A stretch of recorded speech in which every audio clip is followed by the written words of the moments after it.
अगर आज आप पैसा बचाना नहीं जानते तो इन्वेस्टमेंट भी कभी नहीं कर पाओगे, क्योंकि इन्वेस्टमेंट करने के लिए पहले पैसा बचेगा तभी तो इन्वेस्टमेंट होगा। अगर आज आप 10 रुपये में से 1 रुपये साइड नहीं कर सकते तो 1 लाख रुपए होने पर भी कुछ अलग नहीं कर पाओगे।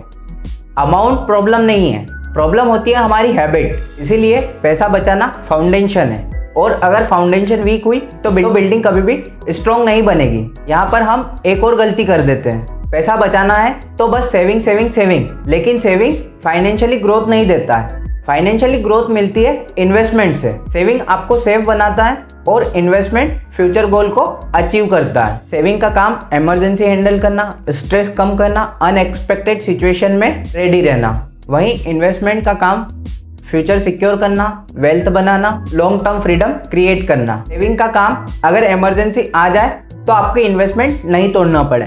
सेविंग के बाद इन्वेस्टमेंट स्टार्ट होता है, क्योंकि फ्यूचर गोल और वेल्थ इन्वेस्टमेंट से ही बनती है, सेविंग से नहीं। फाइनल आंसर, पैसा बचाना भी जरूरी है और इन्वेस्टमेंट करना भी जरूरी है, लेकिन अगर गलत ऑर्डर फॉलो करोगे तो रिजल्ट भी गलत मिलेगा। पहले डिसिप्लिन फिर ग्रोथ, पहले सेफ्टी फिर स्पीड। जो सीधा स्पीड यानी इन्वेस्टमेंट के ऊपर भागता है वो कभी भी गिर सकता है। और अगर आपने बेस स्ट्रॉन्ग करने के बाद इन्वेस्टमेंट शुरू किया तो आपको कभी भी इन्वेस्टमेंट नहीं तोड़ना पड़ेगा। अब आप डिसाइड करो आप अभी किस स्टेज पर हो, सिर्फ अर्निंग स्टेज या सेविंग स्टेज या इन्वेस्टिंग स्टार्ट कर चुके हो। कमेंट करके जरूर बताना आप अभी किस स्टेज पर हो।